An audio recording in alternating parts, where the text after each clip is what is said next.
बड़ी खबर सामने आ रही है पाकिस्तान से। पाकिस्तान के रक्षा मंत्री के बड़बोले बोल सामने आए हैं। काबुल को ख्वाजा आसिफ ने धमकी दे दी है।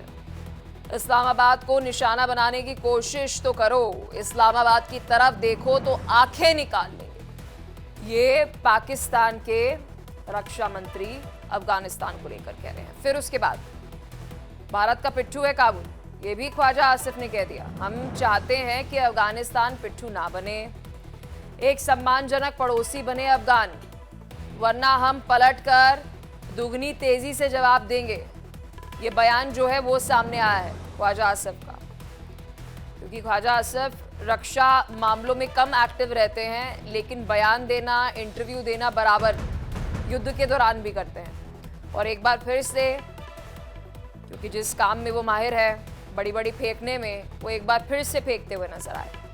उन्होंने कहा इस्लामाबाद को निशाना बनाने की कोशिश तो करो।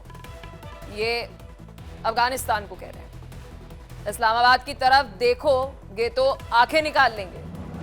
अब साथ ही अफगानिस्तान को भारत का पिट्ठू बता रहे हैं। हम चाहते हैं कि अफगानिस्तान पिट्ठू ना बने, एक सम्मानजनक पड़ोसी बने अफगानिस्तान, वरना हम पलट कर दुगनी तेजी से जवाब दे देंगे। ये बयान जो है वो पाकिस्तान के रक्षा मंत्री का सामने आया है, क्योंकि देखिए दिन बीतता नहीं है, उनका एक और इंटरव्यू और बयान सामने आ जाता है। चाहे युद्ध हो, चाहे कोई भी स्थिति हो, वो कैमरे के सामने आने से बचते नहीं है। फुटेज बराबर उन्हें चाहिए होती है पाकिस्तान के रक्षा मंत्री को। तो वो रक्षा नीति तो बनाते नहीं है, रणनीति तो बनाते नहीं है, कुछ तो करना है तो वो इंटरव्यू दे देते हैं। और ऐसा ही एक बयान जो है वो उनका फिर सामने आया है। बेमतलब अफगानिस्तान और पाकिस्तान की टेंशन्स के बीच में वो भारत को लेकर आ रहे हैं। भारत को लेकर उन्होंने बयान दिया। इस खबर पर विस्तार से जानकारी के साथ मेरे सहयोगी शिवम हमारे साथ जुड़ चुके हैं। शिवम, विस्तार से इस खबर पर जानकारी दीजिएगा, क्योंकि टेंशन्स जो है वो अफगानिस्तान के साथ है, लेकिन भारत के साथ पाकिस्तान का और वहां के नेताओं का इतना ऑब्जेशन है कि कोई भी इंटरव्यू हो और उसमें भारत का जिक्र ना करें, ऐसा कैसे हो सकता है? बिल्कुल, पाकिस्तान में तो इनकी दाल रोटी भारत के नाम से ही चलती है। अगर भारत का नाम नहीं ले तो इनको खाना हजम ना हो। लेकिन इस स्टेटमेंट को अगर आप ख्वाजा आसिफ की तरफ से देखें तो ये इसमें कई पहलू हैं। एक तो वो कह रहे हैं कि अगर अफगानिस्तान हमला करता है तो उसका 50 गुना हम यहाँ पर रिस्पॉन्स देंगे, 50 टाइम्स स्ट्रॉन्गर, या 50 गुना ताकतवर हम जवाब यहाँ पर देने वाले हैं। वो बार बार कह रहा है कि भाई भारत का पपेट आपको नहीं बनना चाहिए, दिल्ली का पपेट आपको नहीं बनना है। इस तरीके की बात उन्होंने फिर से दोहराई है, और इसको लगभग 2 से 3-4 बार वो दोहरा चुके हैं, पहले भी इस बात को कह चुके हैं। तो इसमें भी कुछ नया नहीं है। एक बात यह है कि अफगानिस्तान और पाकिस्तान के बीच में सीज फायर को लेकर जो बात चल रही थी वो लगातार फेल हो रही है। अगर आप देखें अक्टूबर 19 से जो है वो दोहा में वो फेल हो गई। इस इस्तांबुल में जो चली उसमें भी कोई खास जो है फाइनल निकल कर नहीं आ रहा है। कारण ये है कि पाकिस्तान इन बयानों के माध्यम से अपनी सुप्रेमेसी दिखाने का, यानी ये दिखाने का प्रयास कर रहा है कि वो कितना बड़ा है, वो कितना ताकतवर है, वो कितना विशाल है और वो कितना शक्तिशाली है। अफगानिस्तान इन बयानों को हल्के में नहीं ले रहा है। अफगानिस्तान ने क्या कहा था जिसके चलते ही रिएक्शन आया था? अफगानिस्तान ने ये कहा था, क्योंकि पाकिस्तान ने जवाब दिया था कि अगर फिर से कोई हमला होता है या फिर कुछ ऐसा होता है तो हम फिर से हमला करेंगे, आपकी टेरिटरी के अंदर घुस के हम मारेंगे, एयर स्ट्राइक्स करेंगे।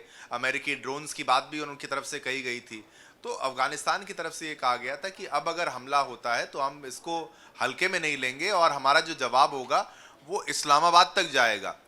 तो उसके जवाब में यहाँ पर जो है ख्वाजा आसिफ की तरफ से ये जवाब आया है कि अगर आपने किया तो हम 50 गुना ज़्यादा बड़ा रिएक्शन आपको देंगे, और भारत का पिट्ठू बनने की कोशिश ना करें, पिट्ठू ना बने। लेकिन ये कुछ भी कह देते हैं, ये बड़ी बड़ी धमकियाँ दे देते हैं, ये भारत को भी धमकी दे देते हैं। लेकिन भारत को ये धमकी देने का जब प्रयास करते हैं तो हालत ख़राब हो जाती है, क्योंकि भारत फिर ऐसा जवाब दे देता है जो कि हमने देखा, हमने किस तरीके से ऑपरेशंस वहाँ पर करे थे और उनके टेररिस्ट हाइडआउट्स को हमने मार गिराया था, उनको नेस्तो नाबूद कर दिया था। इस वक्त अफगानिस्तान और पाकिस्तान की वही स्थिति है जैसे भारत से पाकिस्तान सबूत मांगता था और फिर भारत जो है वो सबूत देता था, और फिर पाकिस्तान कुछ करता नहीं, नहीं लेकिन था। शिवम देखिए यहाँ पर बहुत इर्रिस्पॉन्सिबल है कि आप हर एक चीज में भारत भारत भारत, इतना ऑब्सेशन क्या आपको भारत के साथ है? आपका अफगानिस्तान के साथ टेंशन्स चल रहे हैं, बीएलए आपके पीछे, बीएलएफ आपके पीछे, सिंध में आपके प्रदर्शन हो रहे हैं, खैबर पख्तूनख्वा में टीटीपी आपके पीछे, उसके बीच में भी आप भारत भारत कर आग लाप रहे हैं। मतलब हर एक चीज में इंडिया इंडिया इंडिया करना क्या? आपकी इंटरनल सिक्योरिटी आप दे नहीं पा रहे, आपके खुद के सहयोगी दल जो है वो प्रदर्शन कर रहे हैं, आप जब हमास और गाजा के युद्ध पर अपनी सहमति दे देते हैं। देखिए वो क्या करें पलक, उनके पास और कोई ऑप्शन नहीं है। इसके पीछे एक कारण ये है कि अफगानिस्तान के जो अफगान तालिबान, अब तालिबान कोई मिलिटेंट ऑर्गेनाइजेशन तो है नहीं, तालिबान के जो नेता हैं वो भारत आते हैं, भारत की विजिट पर आते हैं और बहुत उनका गर्मजोशी से स्वागत किया जाता है। उस दौरान ये सब कुछ हुआ ना, उस दौरान अफगानिस्तान और पाकिस्तान के बीच में ये जो युद्ध कह लीजिए, छोटी जंग जो कह लीजिए, वो छिड़ी, जो कि ड्यूरेंट लाइन को लेकर है। और जो वहाँ पर मौजूद, अगर खैबर पख्तूनख्वा इलाके को कहें, टीटीपी को भी समझाता चलूँगा, लेकिन ये पूरा इलाका वो है जो ग्रेटर अफगानिस्तान है एक्चुअल में, जो अफगानिस्तान के लोग कहते हैं कि भाई तो हमारा इलाका है।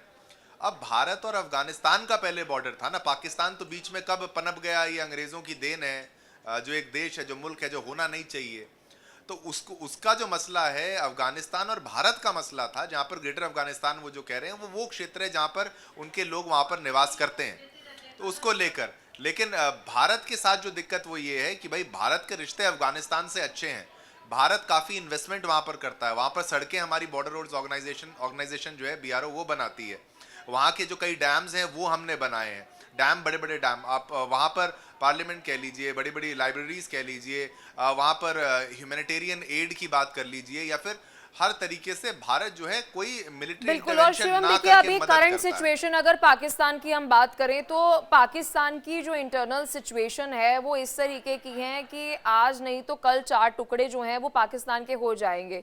ये एक खुद पाकिस्तान को समझना पड़ेगा कि क्या उनकी स्टेट में हो रहा है, क्या उनके देश में हो रहा है। बहुत शुक्रिया शिवम, आपने विस्तार से इस खबर पर जानकारी दी।